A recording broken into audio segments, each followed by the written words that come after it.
কিছুদিন আগে সংবাদপত্রের পাতায় উঠে এসেছিল একটা খবর, সুন্দরবনের রাখি নস্কর আর রিয়া সর্দার বিয়ে করলেন গ্রামের মানুষের সামনে, স্থানীয় ক্লাবের উদ্যোগে।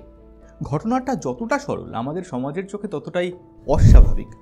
আমরা যারা খবরটা পড়লাম কেউ বললাম এ কি ওনার সৃষ্টি, কেউ অবাক হয়ে ভাবলাম এসব পশ্চিমা কালচার গ্রামেও ঢুকে পড়েছে। আবার কেউ স্রেফ কৌতূহল বসে শেষ পর্যন্ত কাহিনীটা পড়লাম।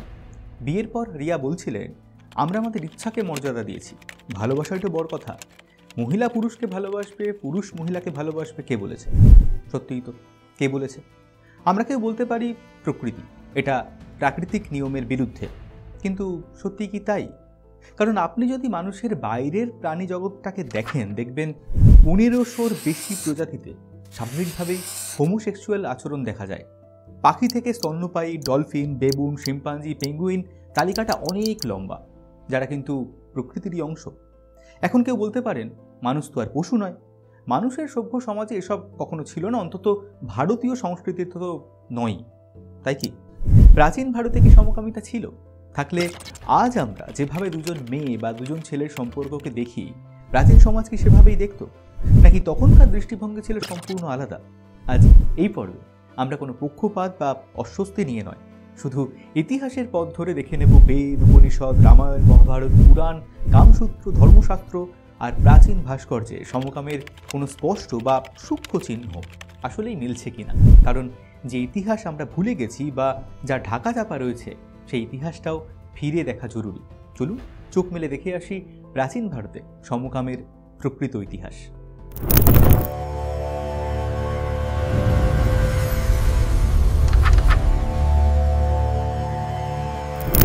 প্রাচীন ভারতে সমকাম নিয়ে খোঁজ শুরু করতে গেলে আমাদের প্রথমে ফিরে যেতে হবে বৈদিক সাহিত্যের যুগে, কারণ প্রাক বৈদিক যুগের মানুষের যৌন জীবন নিয়ে বিশদ তথ্য আমাদের কাছে নেই। তবে আজকের ভাষায় এই সমকাম শব্দটা কিন্তু প্রাচীন ভারতে কোথাও নেই। LGBTQ এর টার্মিনোলজিগুলো নিতান্তই আধুনিক, কিন্তু তার মানে এই নয় যে যৌনতার কোনো বৈচিত্র্য সে সময় ছিল না। বরং চোখ মেললে দেখবেন যে লেসবিয়ান, গে, বাইসেক্সুয়াল, ট্রান্সজেন্ডার এই বিষয়গুলো আপনি প্রাচীন ভারতীয় সমাজেও দেখতে পাবেন। বেদে এই সংক্রান্ত কিছু সেভাবে নেই, কিন্তু নারী পুরুষের পাশাপাশি আর এক তৃতীয় প্রকৃতি বা ক্লিব প্রকৃতির মানুষের উল্লেখ আছে। ঋগ্বেদে ক্লিব মানুষদের আরোগ্যের প্রসঙ্গ এসেছে। অথর্ববেদের চতুর্দশ সূক্ত ক্লিবোত্তমে বলা হচ্ছে, হে ঔষধি, তুমি আমাদের শত্রুকে পুরুষত্বহীন অর্থাৎ নপুংসক করে দাও এবং তাকে স্ত্রীত্ব প্রদান করো, দীর্ঘ কেশ সম্পন্ন করো। তারপর ওই পুরুষের প্রজননাত্মক দুটি অন্ডকোষকেই ইন্দ্রদেব বজ্রের দ্বারা চূর্ণ করে দিন। হে শত্রু, আমি তোমাকে এই অভিচারিক কর্মের দ্বারা পুরুষত্বহীন করে দিয়েছি, তুমি বীর্যশূন্য হয়ে গিয়েছ। এই নপুংসক শত্রুর মস্তকে আমরা দীর্ঘ কেশ চাল বিস্তৃত করে স্ত্রীগণের আভূষণ কুম্ভ ধারণ করিয়ে দিচ্ছি। অর্থাৎ সেই নপুংসক পুরুষকে আমরা স্ত্রীর বেশে সাজিয়ে দিচ্ছি।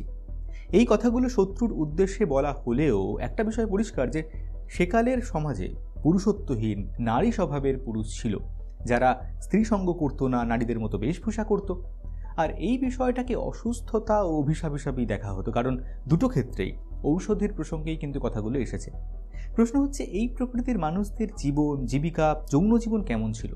তার কোনো উল্লেখ কিন্তু এই সময়ের বৈদিক গ্রন্থে নেই। তারপর চরক সংহিতায় এসে আমরা স্পষ্টভাবে তৃতীয় প্রকৃতি নিয়ে আলোচনা দেখতে পাবো, যেখানে শারীর স্থান অধ্যায়ে তৃতীয় প্রকৃতি বিষয় বিস্তারিত বলা হয়েছে যে শুক্র শনিতে অর্থাৎ শুক্রাণু ও ডিম্বাণু সংযোগে অস্বাভাবিকতা ঘটলে নপুংসক বা তৃতীয় প্রকৃতির সন্তানের জন্ম হয়। এই অধ্যায়েরই অন্যত্র বলা হচ্ছে, যারা না পুরুষের প্রকৃতি অর্জন করে না নারীর প্রকৃতি, তাদের বলা হয় নপুংসক বা তৃতীয় প্রকৃতি। সুশ্রুত সংহিতা বলছে, যারা পুরুষ দেহে জন্মায় কিন্তু আচরণে সম্পূর্ণ নারীর মতো, তাদের বলা হয় ক্লিব বা তৃতীয় প্রকৃতি। এখানে নপুংসকের 3টে প্রকারের কথা আসছে। প্রথমে ক্লৈব্যজাত, যেটা জন্মগত। তারপর বিকৃতিজাত, অর্থাৎ দেহগত পরিবর্তন, সম্ভবত হরমোনাল ইমব্যালেন্সের ফলে নারী সুলভ হয়ে ওঠা বা পুরুষ সুলভ আচরণ হারানো। আরেকটা হলো স্বভাবজাত, অর্থাৎ জন্ম থেকেই নারী স্বভাব হওয়া বা পুরুষের স্বভাবের বিপরীত দিকে ঝোঁকার প্রবণতা। তবে লক্ষণীয়, এখানে সবটাই পুরুষের নপুংসকতা, স্ত্রী স্বভাব হওয়া ইত্যাদি বলা হয়েছে। মেয়েদের নিয়ে কিন্তু তেমন কোনো কথা নেই। অর্থাৎ দুটি নারীর সম্পর্কের ক্ষেত্রে কি প্রাচীন ভারতে কোনো গ্রন্থ সেভাবে কথা বলেনি? তেমনটা কিন্তু নয়। তার কিছু আভাস আমরা রামায়ণে পাবো, তবে বিস্তারিত আলোচনা দেখতে পাবো কামসূত্রে। কামসূত্রে যাওয়ার আগে চলুন দেখি রামায়ণ মহাভারত পুরাণে আজকের আলোচনার কোনো রসদ আমরা পাচ্ছি কিনা। এই বিষয়ে সবচেয়ে আকর্ষণীয় কাহিনী আমার মনে হয়েছে ইলার কাহিনী। রামায়ণ, মহাভারত, লিঙ্গ পুরাণ, মৎস্য পুরাণ, এমনকি ঋগ্বেদেও ইলার উল্লেখ রয়েছে। আর থাকবে নাই বা কেন? তার মাধ্যমেই যে চন্দ্রবংশের সূচনা। যুধিষ্ঠির, ভীম, অর্জুনেরা যে বংশের বংশধর। মানবজাতির পূর্বপুরুষ হিসাবে ব্যাখ্যাত বৈবস্বত মনু, তাঁর স্ত্রী শ্রদ্ধার মেয়ে হচ্ছেন এই ইলা। বুধের সঙ্গে তাঁর বিয়ে হয়েছিল, তবে গল্পটা এতটা সরল কিন্তু নয়। মনু চেয়েছিলেন পুত্র, পেলেন কন্যা। তারপর অনেক জপ স্তব করলে দেবতারা ইলাকে পুরুষ বানিয়ে দিলেন। কিন্তু যৌবনে পার্বতীর সরবনে প্রবেশ করলে তিনি শাপগ্রস্ত হয়ে আবার নারী হয়ে যান। এই সময় বুধের সঙ্গে তার প্রণয় হয়।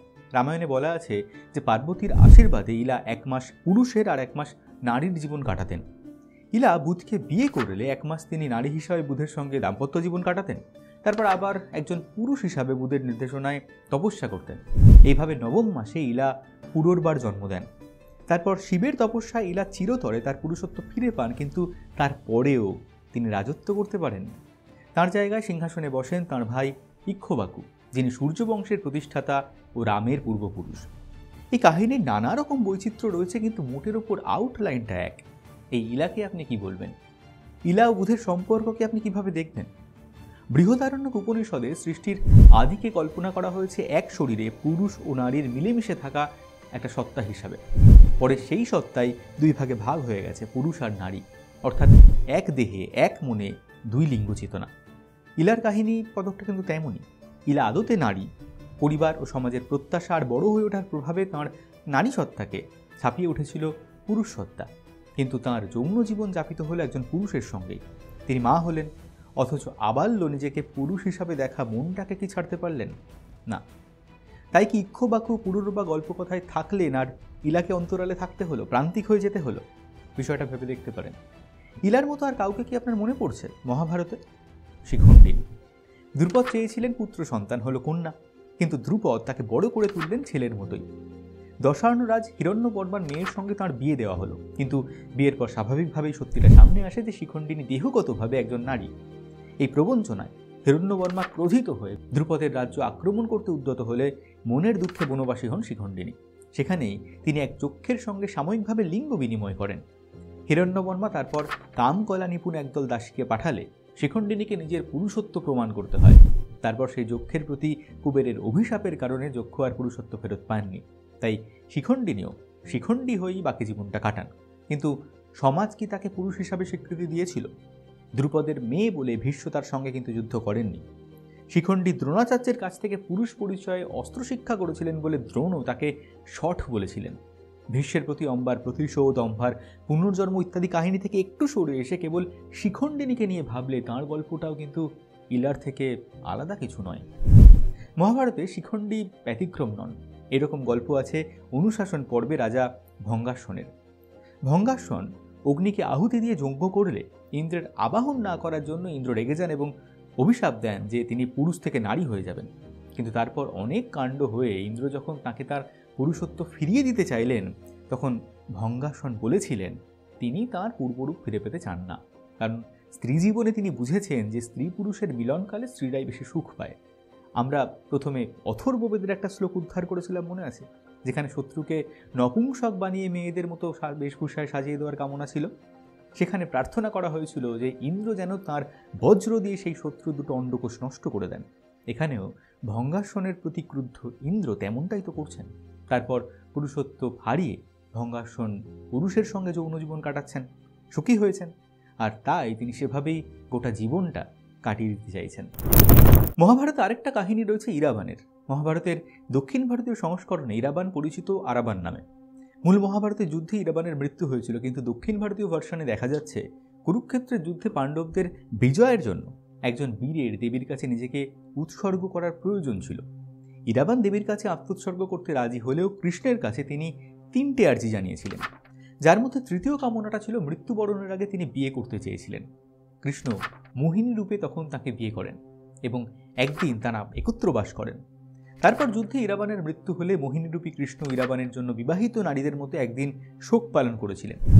এই কাহিনীটা লোককথার অঙ্গ হলেও তামিলনাড়ুতে কুতান্তাভার কাল্টের মধ্যে এর প্রভাব রয়েছে ভীষণভাবে। একে কেন্দ্র করে সেখানে কুভাগাম উৎসবও হয়। ইরাবান সেখানে ট্রান্সজেন্ডার মানুষদের দেবতা। এই উৎসবে ট্রান্সজেন্ডার মেয়েরা দেবতার সঙ্গে প্রতীকী বিয়ে করেন এবং তারপর একদিন পরে বৈধব্য পালন ও শোক পালনের মধ্যে দিয়ে ইরাবান ও মোহিনীবেশী কৃষ্ণের কাহিনীকে স্মরণ করেন।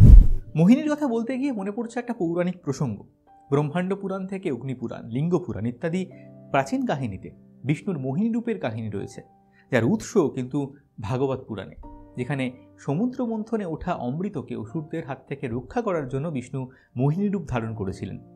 শিব বিষ্ণুর মোহিনী রূপের কথা শুনে পুনরায় মোহিনীকে দেখতে চান এবং পার্বতীর সঙ্গে অভীষ্ট সিদ্ধির উদ্দেশ্যে যান, কিন্তু বিষ্ণুর মোহিনী রূপ থেকে তিনি বিমোহিত হয়ে পড়েন। তার আচরণ দেখে পার্বতী লজ্জায় মাথা নত করেন। এই কাহিনী পরে অন্যান্য পুরাণ ও দক্ষিণী সংস্করণে মোহিনী রূপে মুগ্ধ শিবের বীর্যপাত কোথাও হরিহরের মিলনে রূপ পায়। সেখান থেকেই জন্ম হয় শাস্তার। তাকে বলা হয় হরহরিপুত্র, যিনি দক্ষিণ ভারতে পূজিত দেবতা আয়াপ্পা। শবরীমালা মন্দিরের নাম তো নিশ্চয়ই শুনেছেন। এই মন্দিরের আরাধ্য দেবতা এই হরিহরের পুত্র আয়াপ্পা। কেরালা ও তামিলনাড়ুতে এই লোকগাথা ও আয়াপ্পা খুবই জনপ্রিয়। বিভিন্ন পুরাণে হরহরির মিলন নিয়েও নানা কাহিনী রয়েছে। এটা ঠিক যে ভাগবত পুরাণের মুগ্ধতা পরবর্তী বিভিন্ন পুরাণে প্রায় যৌনতায় পর্যবসিত হয়েছে, সেই ব্যাখ্যা ঠিক না ভুল সেই আলোচনাটা এখন প্রাসঙ্গিক নয়। প্রশ্ন হচ্ছে কাহিনী এইদিকে মোড় নিল কেন? তার পিছনে নিশ্চয়ই কোনো প্রভাব রয়েছে। ঠিক যেমন ইরাবানের আরাধনা রূপ পেয়েছে ট্রান্সজেন্ডারদের আরাধ্য দেবতা হিসাবে, সেখানে তাদের স্বীকৃতির বা অস্তিত্ব প্রমাণের আকাঙ্ক্ষা কি নেই? যৌনতার পছন্দে সমাজে যারা প্রান্তিক, যারা বিপরীত যৌনতার মানুষ, যিনি দেহে পুরুষ হয়েও মানসিকভাবে নারী বা নারী হয়েও যার মনটা পুরুষের, অথবা তিনি পুরুষই কিন্তু নারীর প্রতি আকর্ষণ তার নেই, মানসিকভাবে কোনো পুরুষের প্রতি তিনি আকৃষ্ট, তাকে আপনি গে, লেসবিয়ান, ট্রান্সজেন্ডার ইত্যাদি যাই বলুন, প্রাচীন ভারতীয় সমাজে তারা কিন্তু ছিলেন। কখনো তাদের ত্রুটি হিসাবে দেখানো হয়েছে, কখনো অসুস্থ, কখনো প্রান্তিক হিসাবে, আবার কখনো এই তৃতীয় প্রকৃতি হিসাবে, কিন্তু তৃতীয় প্রকৃতিকে অস্বীকার করা হয়নি। তাহলে ইলার কাহিনী রামায়ণ, মহাভারত ও বাঘা বাঘা গ্রন্থ জুড়ে সর্বময়ভাবে উপস্থিত থাকতো না। হয়তো পরবর্তীকালের কথাকাররা কুণ্ঠাবশত সেই কাহিনীকে ঢেকে চেপে গেছেন। তাই আজ রামায়ণ মহাভারতের গল্পে ইলা নেই, শিখণ্ডিনী অস্পষ্ট। অনেকে বলেন যে হিন্দুদের ধর্মীয় বিভিন্ন গ্রন্থ বুজরুকিতে ভরা, অবাস্তব। আমি বলবো এত বাস্তব সংকেতময় প্রাচীন গ্রন্থ আর কটা আছে? একে ডিকোড করার মেধাই বা কতজনের আছে? আমরাও পূর্বযুগের পণ্ডিতদের দেখানো রাস্তায় হাঁটাহাঁটি করি, তেমন কিছু উৎস ডেসক্রিপশনে থাকবে। পর্বটা কিন্তু শেষ হয়নি, বাকি রয়েছে কামসূত্র ও প্রাচীন ভাস্কর্যের সমকামীদের আলোচনা। কত কেজি নিন্দামন্দ জুড়বে তো বুঝতে পারছি না, তাই আজ কাটি। পর্বটা কেমন লাগলো জানাবেন, আর লাইক করে জানাবেন পরের পর্বটা শুনতে আগ্রহী কিনা। 1000-10 আগ্রহী মানুষ যদি ভিডিওটা লাইক করেন, তবে দিস্তা দিস্তা নিন্দামন্দের তোয়াক্কা না করে পরের পর্বটা শিগগিরই বানাবো। সকলে ভালো থাকবেন, দেখা হচ্ছে পরের পর্বে। ধন্যবাদ।